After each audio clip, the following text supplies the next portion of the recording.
नमस्ते। मैं डॉक्टर साधना हॉस्पिटल से आज आप सबों को ये बताने जा रही हूँ कि बच्चा कैसे रुकता है। ठीक है ना। तो ये समझने के लिए पहले हम समझते हैं कि बच्चेदानी का क्या क्या भाग होता है। तो देखिए, महिलाओं में ये बच्चेदानी है जिसमें देखिए ये बच्चा रुका हुआ है। एक बच्चेदानी होती है और दो ओवरी, एक इधर दाहिना साइड एक बायां साइड, दो ट्यूब दाहिना बायां, और ये रास्ता है जहां पति पत्नी साथ रहते हैं जिसे हम लोग वेजाइना बोलते हैं। तो हर महीने महिलाओं की ओवरी, चाहे वो दाहिना ओवरी हो या बायां ओवरी हो, एक अंडा बनता है और वो अंडा बन करके इस तरह से ट्यूब में आता है। यहाँ पे ये ट्यूब है। ये अंडा सिर्फ 24 घंटा तक जिंदा रहता है।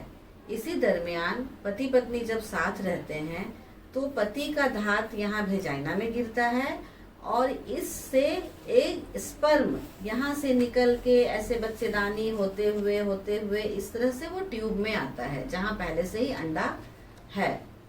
और दोनों के मिलने से जो बनता है उसे हम क्या बोलते हैं? जायगोट। तो जायगोट को आप एक बीज के जैसा समझ सकते हैं जिससे कि भविष्य में बच्चा का निर्माण होगा।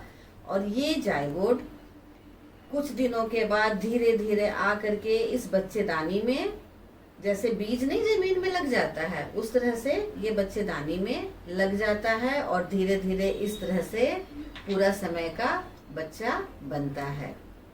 तो हम जो दूरबीन जांच करते हैं, जिसके लिए हम बोलते हैं बहुत बार, तो वो दूरबीन जांच क्या होता है उसके बारे में मैं बताने जा रही हूँ। पर उससे पहले पुरुषों का हम धात का जांच करते हैं, जिसमें हम ये देखते हैं कि उनमें कीटाणुओं की संख्या कैसी है, कीटाणु उनका स्वस्थ है कि नहीं है।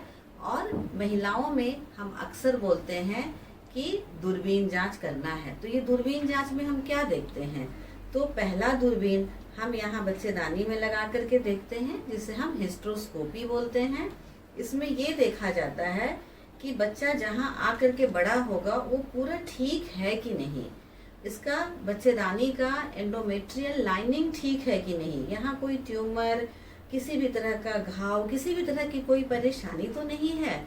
और फिर बाद में हम देखते हैं कि ये जो ट्यूब है इसका ओपनिंग को हम ओस्टियम बोलते हैं। ये ओस्टियम दिख रहा है कि नहीं, खुला हुआ है या नहीं। इसके बाद दूसरा दूरबीन हम पेट में छेदा करके लगाते हैं और उससे हम ओवरी देखते हैं, ट्यूब्स देखते हैं और पूरा बच्चेदानी को देखते हैं कि बच्चेदानी में कोई किसी तरह की बीमारी तो नहीं है, ओवरी में कोई सूजन, किसी तरह का ट्यूमर, किसी तरह का कोई और परेशानी तो नहीं है, ये ट्यूब हमारा ठीक है कि नहीं है। अगर ओवरी ट्यूब दोनों ही ठीक है तो दोनों ऐसे है मिल करके है कि नहीं, क्योंकि अंडा तो ओवरी में बनेगा और फिर उस अंडे को ट्यूब में जाना है। अगर ऐसे ओवरी है और ट्यूब अगर इधर पीछे की तरफ है तो फिर उसमें परेशानी होगी। वो सारा चीज देखते हैं। और सबसे लास्ट में हम एक डाई टेस्ट करते हैं। यहाँ से हम डाई डालते हैं और उसको हम पेट में चेक करते हैं। अगर ट्यूब खुला होता है तो धीरे धीरे वो डाई ऐसे आकर के हमें पेट में दिखता है। तो ये हो गया diagnostic, histo and lab plus dye. इस तरह से हम पूरा ये जांच करते हैं, खासकर उन लोगों में जिनकी शादी को 2 साल से ज्यादा हो गया है और बच्चा नहीं रुक रहा है, साथ में रह रहे हैं फिर भी नहीं रुक रहा है। उन केसेस में हमें ये हिस्ट्रो, लैब एंड डाई करके देखना चाहिए कि कहाँ क्या गड़बड़ी है। आशा करती हूँ ये जानकारी आपके लिए फायदेमंद होगा। धन्यवाद।